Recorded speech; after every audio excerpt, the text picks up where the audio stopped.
Les avantages de cette éternelle. Exode chapitre 23.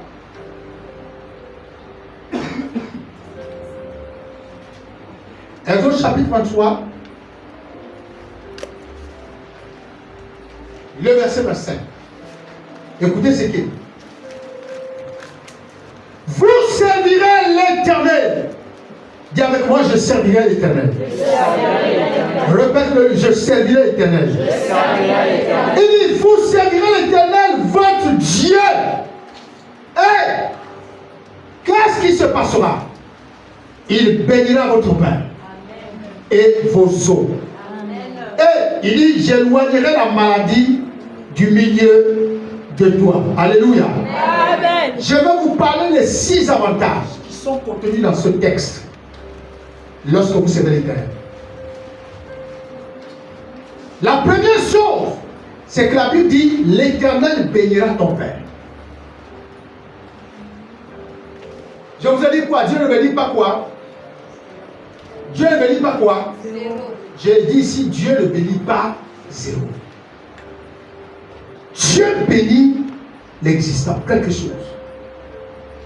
Dieu fera quoi? Il dit, si vous servez l'Éternel, l'avantage de servir Dieu, le résultat, les conséquences de servir l'Éternel, c'est que premièrement, il dit, le verset 25, il dit, je bénirai votre pain. Alléluia. Amen.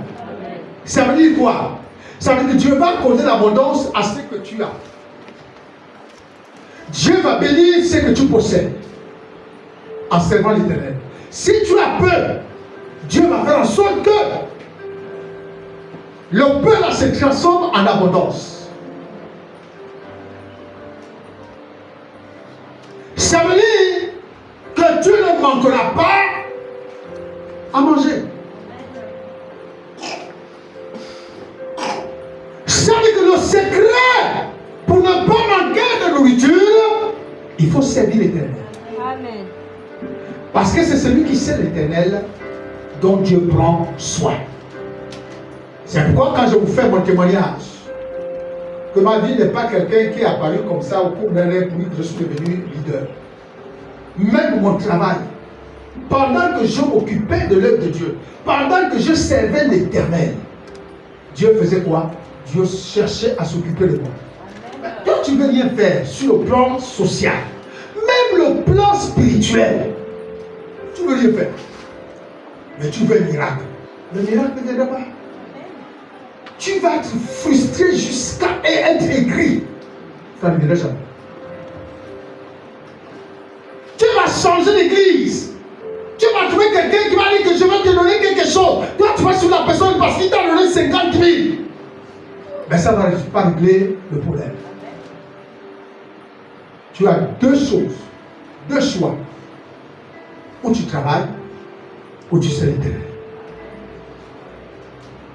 Ou tu travailles pour ne pas demander à quelqu'un, ou tu sers l'Éternel pour que l'Éternel s'occupe lui-même de toi. Et ton père sera béni, et tes eaux également seront bénies. La Bible parle de l'eau vive que l'Éternel nous donnera et qui coulera jusqu'à la vie éternelle. Ça veut dire que tes cuves ne tailleront point. Ton huile ne sera plus en manque. Tout ce qui coule, Dieu bénira et tu ne seras plus dans la disette et la sécheresse. Si tu sers l'Éternel. La troisième lecture, l'avantage. La Bible dit quoi? Écoutez. On est où là? Le verset 25. Il dit, vous servirez l'Éternel, votre Dieu. Il bénira votre pain et vos eaux. Il dit, j'éloignerai la maladie du milieu de toi. Alléluia. Il dit quoi? Il éloignera la maladie. C'est écrit comment? J'éloignerai la maladie du milieu de toi. J'éloignerai la maladie du milieu de toi. Bien-aimé, il y a des guérisons que tu vas avoir. Amen. Sans imposition de main. Amen. sans que tu n'aies prié. Mais Dieu lui-même aura pris possession. Pourquoi? Parce que tu auras servi l'Éternel. C'est-à-dire que pendant que tu sers l'Éternel, quand il voit la maladie, tu n'auras même pas besoin de prier. Il s'éloignerait. C'est-à-dire qu'il y a des endroits où vous allez trouver prier, oui.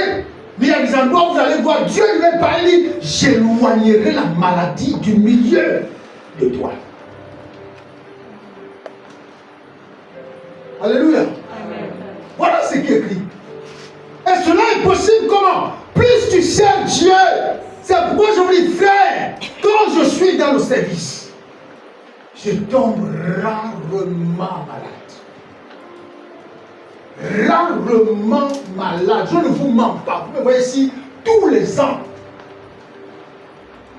Parfois, les problèmes qui arrivent à votre leader, c'est des problèmes psychologiques, moraux, qui affectent. Vous savez, on dit toujours, les maux d'estomac sont dus à quoi? Tu as été tranquille, par exemple, dès qu'on t'a reçu une nouvelle, pouf, tu as un stress, le plus, pouf, l'estomac réagit. Pourtant, tu n'as pas prévu ça. Parce qu'une situation s'est présentée.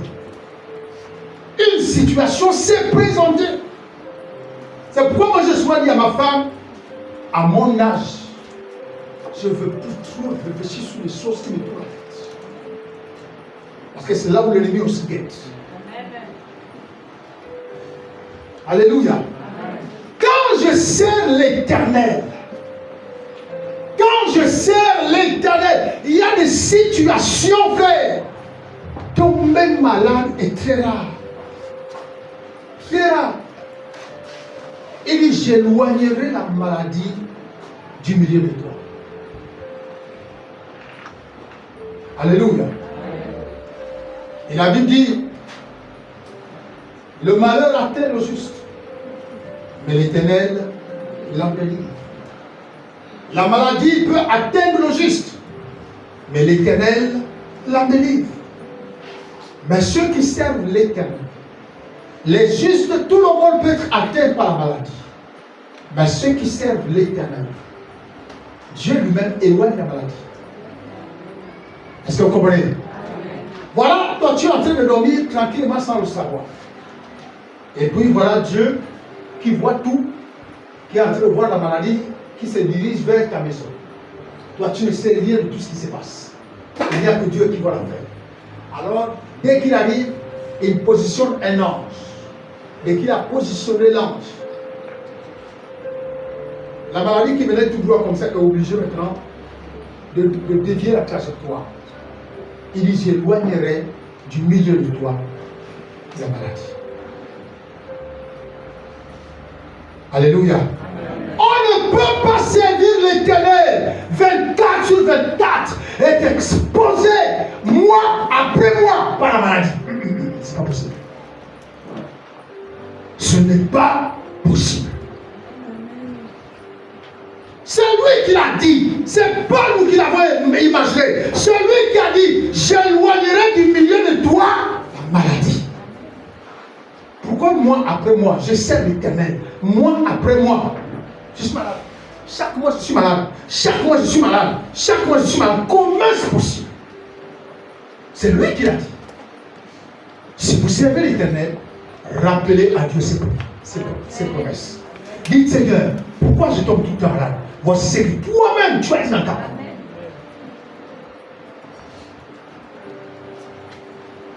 Alléluia. Amen. Le verset 26.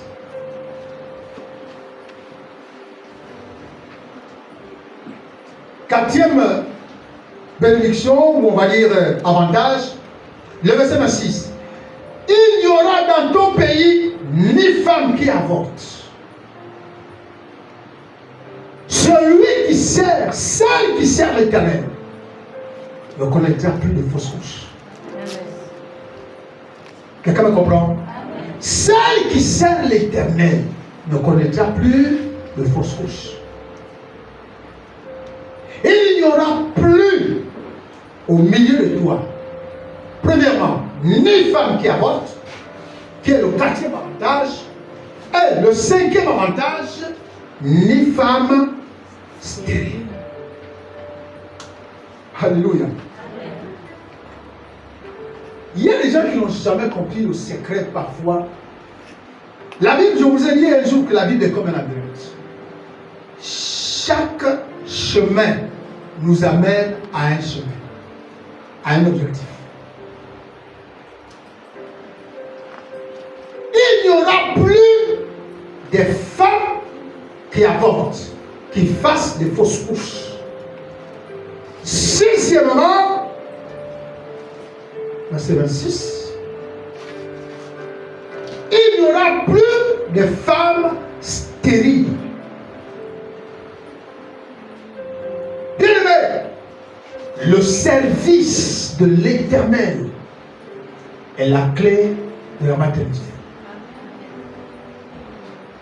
Plus tu sers l'Éternel, plus Dieu détruit la stérilité qu'il y avait dans ton organisme.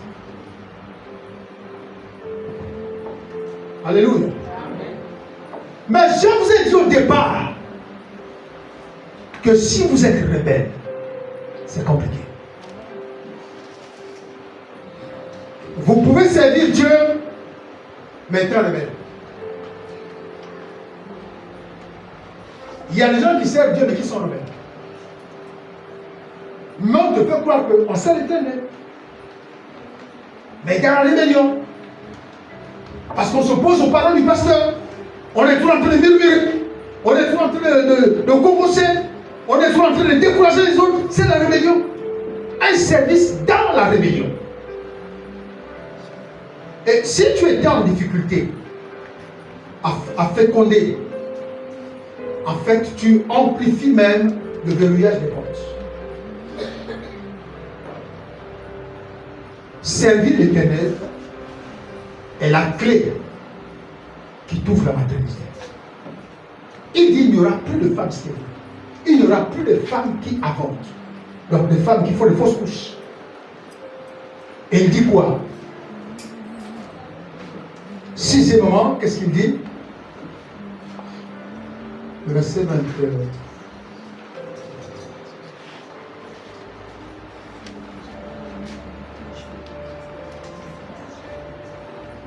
Et je remplirai le nombre de tes jours. Vous avez compris pourquoi dans l'Ancien Testament, la majorité des serviteurs de Dieu vivaient longtemps. Deux choses. Ils obéissaient aux lois de Dieu. Et la deuxième chose, ils servaient l'Éternel. Ça veut dire que servir Dieu augmente les jours de ta vie. Plus tu sers Dieu, plus les jours de ta vie augmentent. Si c'était prévu que tu meurs, peut-être à 30 ans, plus tu sers l'Éternel, plus tu sers l'Éternel, plus Dieu te préserve. Dieu te garde. Et Dieu ajoute de longues années à ta vie. Alors ça c'est la première étape des avantages de servir l'Éternel. La deuxième étape c'est dans Genèse chapitre 49. Genèse 49, et on termine avec ce passage. Genèse 49.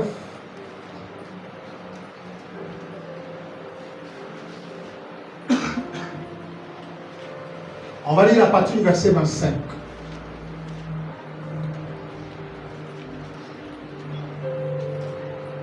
Il faut dire au pasteur que après chaque prédication, même toi tu peux parler pour nous. Tu peux faire une synthèse d'une prédication pour nous.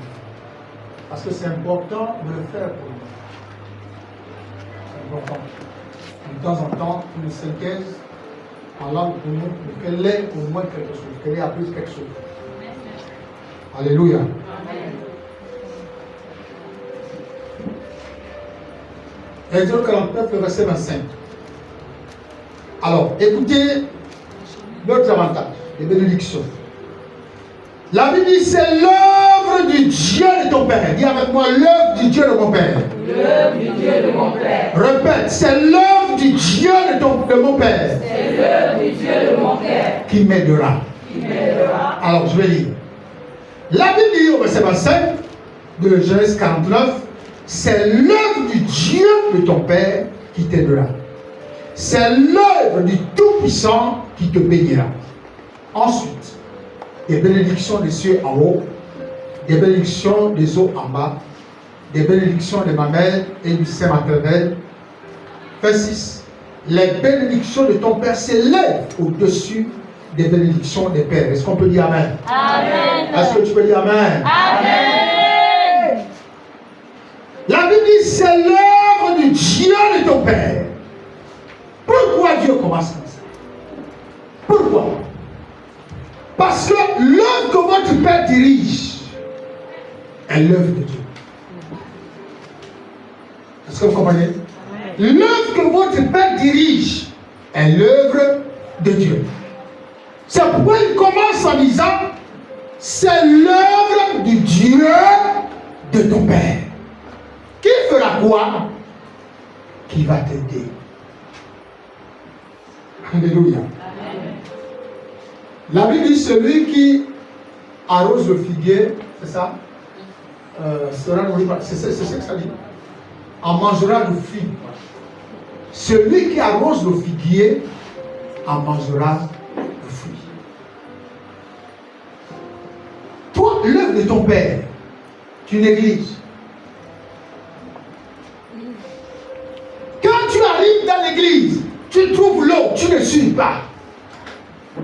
Quand tu arrives chez toi, dès que tu rentres chez toi, dès que tu vois une assiette, tu cries, la maison est sale, viens me balayer. Mais quand tu arrives dans la maison, dans l'œuvre du Dieu de ton Père, ça te devient du tout.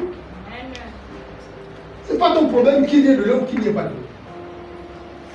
Il dit l'œuvre du Dieu de ton Père te fera du bien. Te fera du bien. C'est l'œuvre du Tout-Puissant. En fait, je vais vous expliquer les choses autrement. Quand il commence, il dit cette œuvre dans laquelle vous êtes est l'œuvre de Dieu. Mais le Dieu de ton Père. Donc, cette œuvre dans laquelle vous êtes, c'est l'œuvre du Tout-Puissant. Est-ce que vous comprenez? Et c'est cette œuvre-là qui te bénira.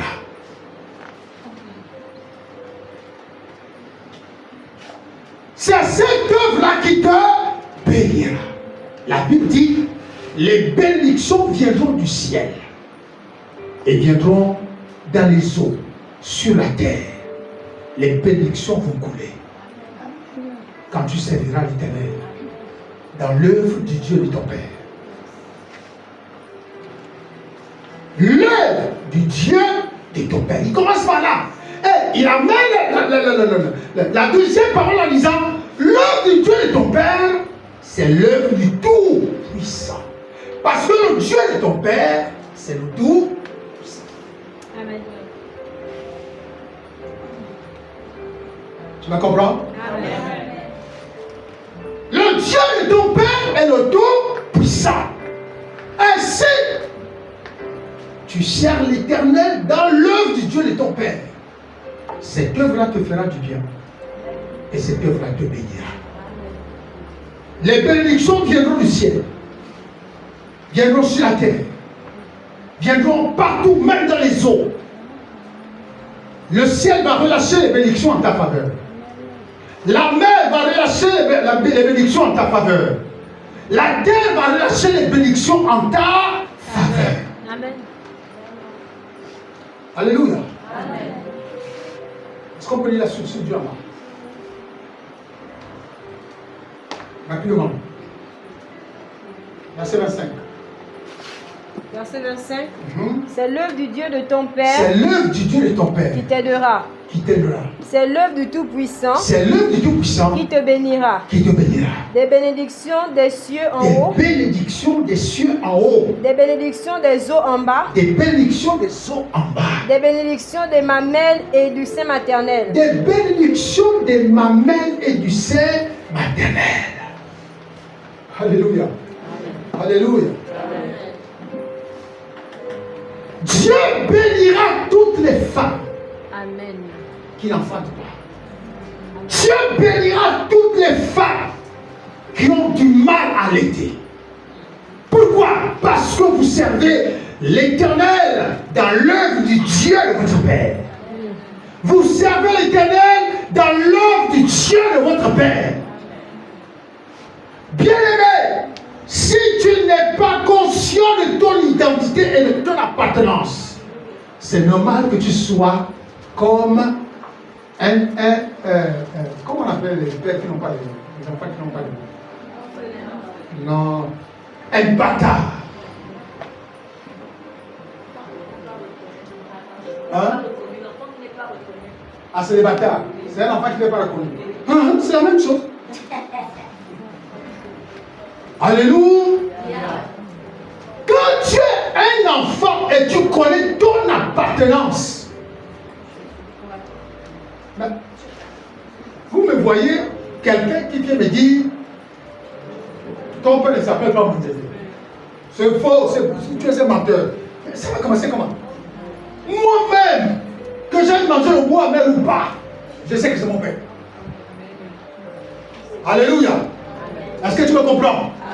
Donc il y a des situations, tu peux pas être en conflit, tu peux pas être en doute. Quand tu sais quelle est ton identité. C'est celui qui ne connaît pas son identité et son appartenance à une filiation qui aura des doutes. Qui aura des doutes. Mais quand tu sais que cette œuvre est l'œuvre du Dieu Tout-Puissant, le Dieu de ton Père, alors tu fais quoi? Tu t'investis, tu te donnes, tu travailles, tu y mets le cœur. Parce que tu sais que la Bible dit, l'œuvre de ton Père va te faire du bien. Et l'œuvre du Tout-Puissant, qui est l'œuvre du Tout-Puissant, va te bénir. Et la Bible dit, la bénédiction viendra du ciel, elle viendra de la mer, elle viendra de la terre, elle viendra de partout. De partout. Alléluia. Amen. De partout. Elles viendront de partout. Le verset 26 dit quoi? Les bénédictions de Écoutez ton bien. Père. Écoutez ce qui est écrit. Les bénédictions de ton Père Se lèvent au-dessus des bénédictions de mes pères. se lèvent au-dessus des bénédictions de mes pères. Dis Amen. Amen. Tu n'as rien compris. Dis Amen. Amen. Les bénédictions de ton Père s'élèveront toujours au-dessus des bénédictions de tes parents.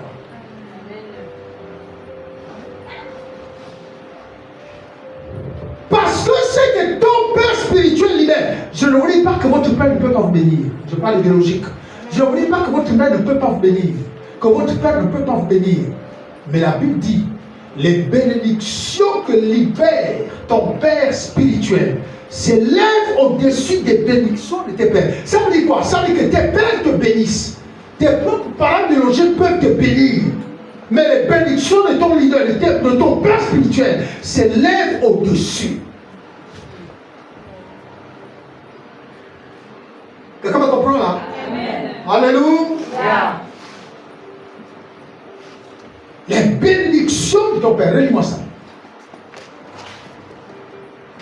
Les bénédictions de ton Père Les bénédictions de ton Père s'élèvent au-dessus des bénédictions de mes pères. s'élèvent au-dessus des bénédictions de mes pères.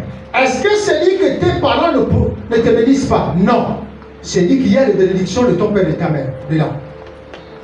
Mais la seule différence, c'est que les bénédictions de ton Père spirituel sont élevées au-dessus de celles de tes pères.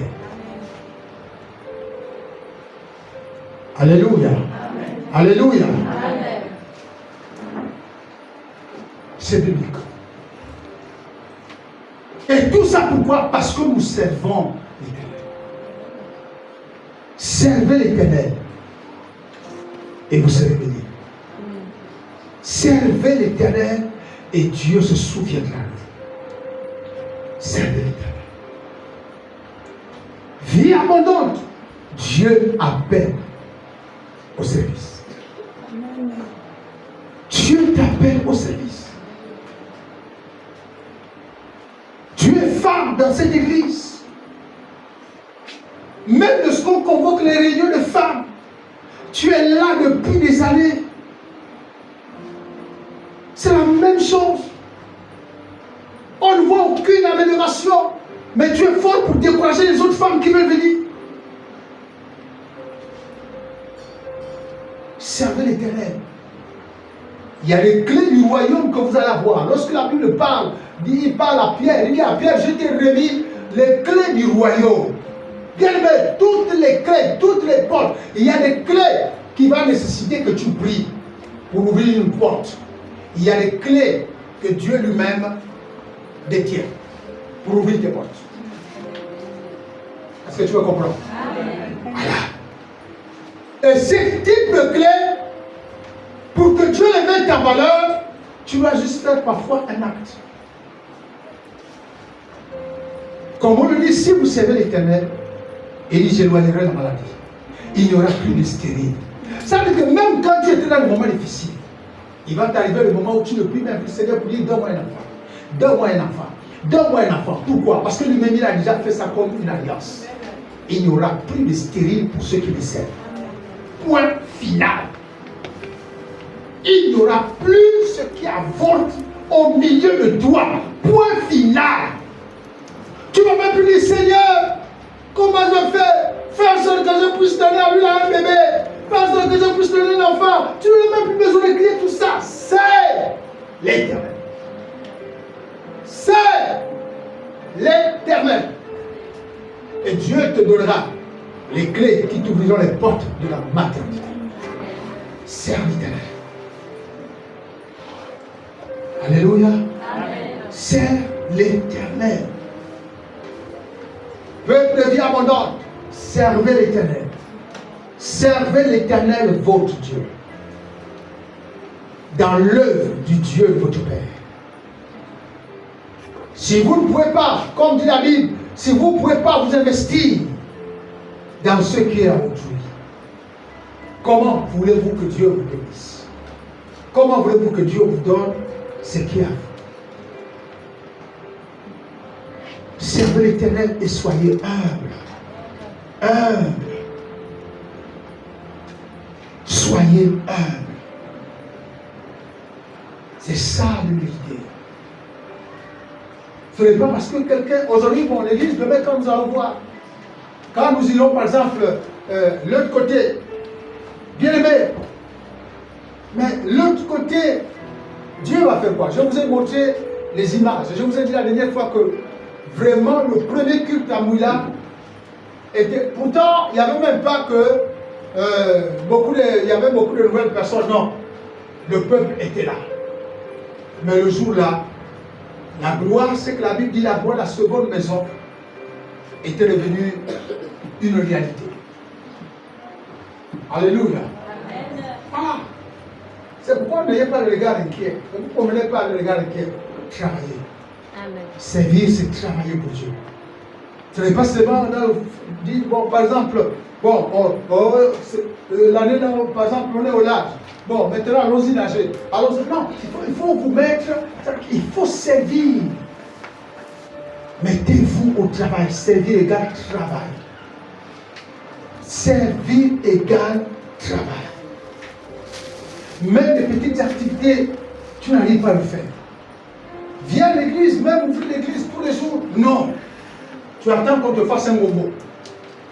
Même bien aimé, tu vas devenir aigri. Tu vas devenir aigri. Tu vas penser que Dieu ne te répond pas. Tu vas penser que l'onction, le pasteur n'a plus l'onction. Ce n'est pas un problème d'onction, frère. Il y a des onctions qui agissent dans la vie des personnes, pas par une imposition de main. pas par une imposition de main. Mais lorsque ton esprit a été au contact de la parole, quelque chose se produit. Quelque chose se passe.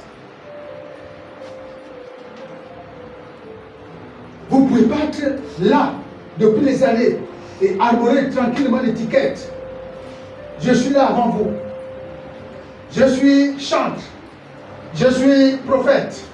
Je suis pasteur. C'est écrit derrière. Donc quand les gens sont assis comme ça, non, lui là, il faut pas le toucher. Lui là, c'est le grand prophète. C'est comme ça. Lui là, il ne faut pas le toucher. Lui là, c'est le grand pasteur. Et parce que on devient grand, qu'on a du mal à faire même des petites choses. Qu'on a du mal à faire des petites choses. Lui, il est maintenant le docteur de la parole. Donc, vous ne pouvez jamais rentrer ici, le voir en train de le nettoyer. Juste le plus grand diacre, vous n'allez jamais le voir ici, il est là en train de le nettoyer. Il devient le grand pasteur. Donc, ils n'ont plus le temps. Ils n'ont plus le temps. Ça veut dire qu'ils ont atteint un niveau de grandeur dans leur tête. Au point qu'ils se disent qu'on est au même niveau déjà que le pasteur, on ne peut plus, des petits trucs comme ça, on ne peut plus les faire.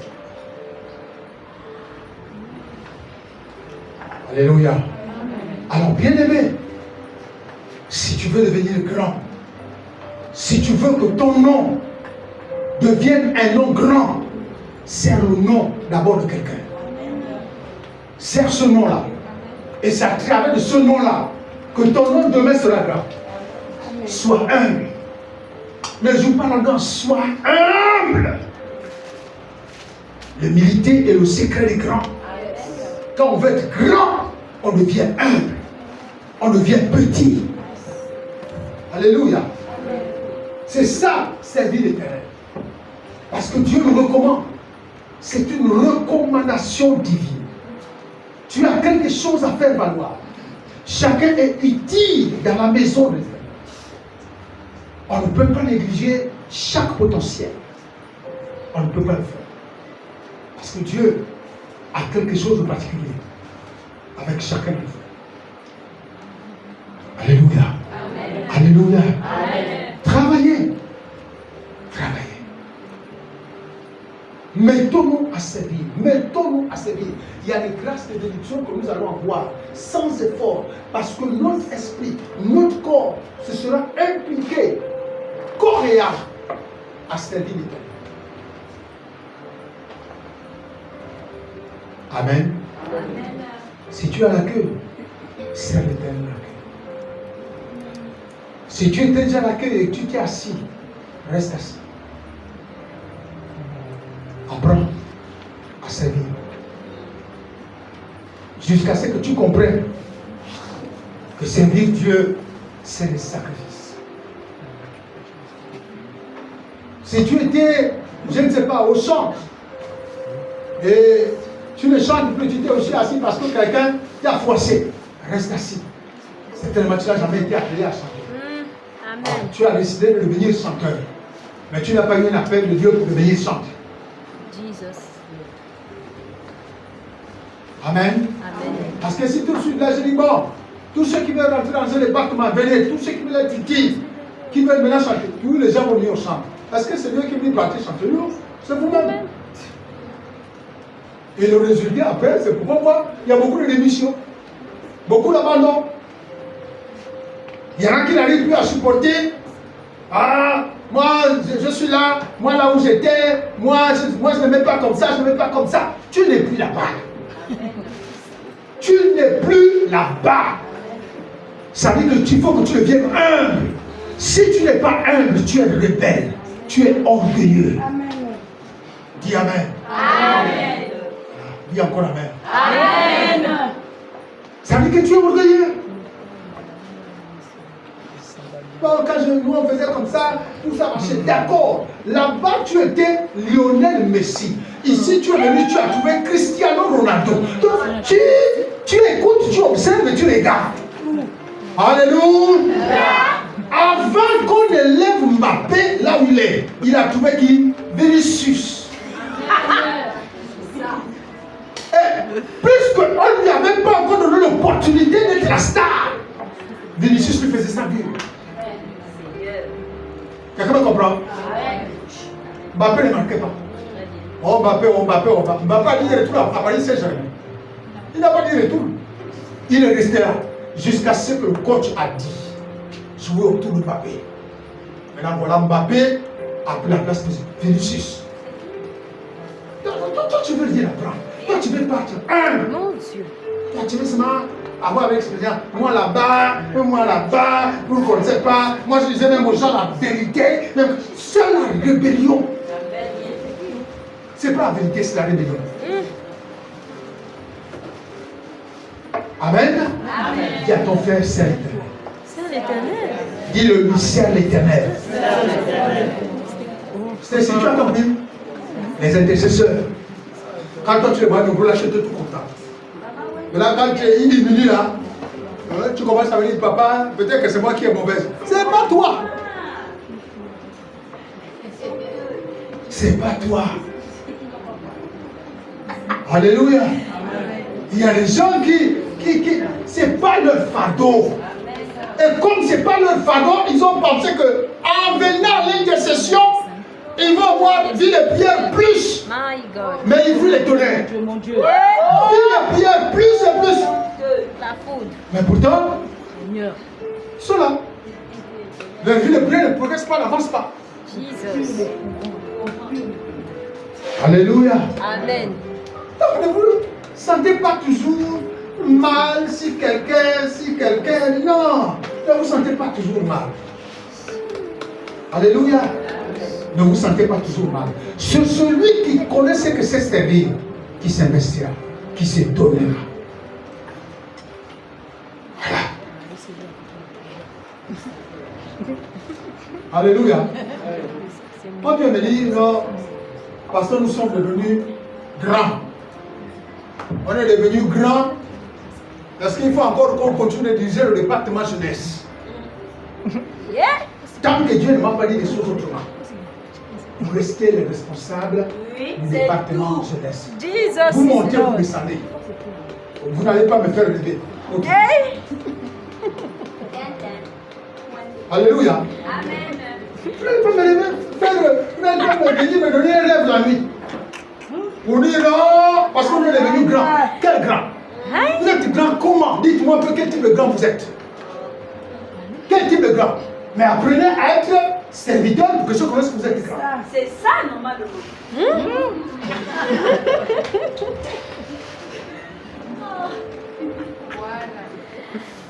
Alléluia. Apprenez d'abord à servir. Continuez de servir. Et c'est pendant que vous servez qu'on dise non. Là, ils sont devenus trop grands. Alléluia. Amen.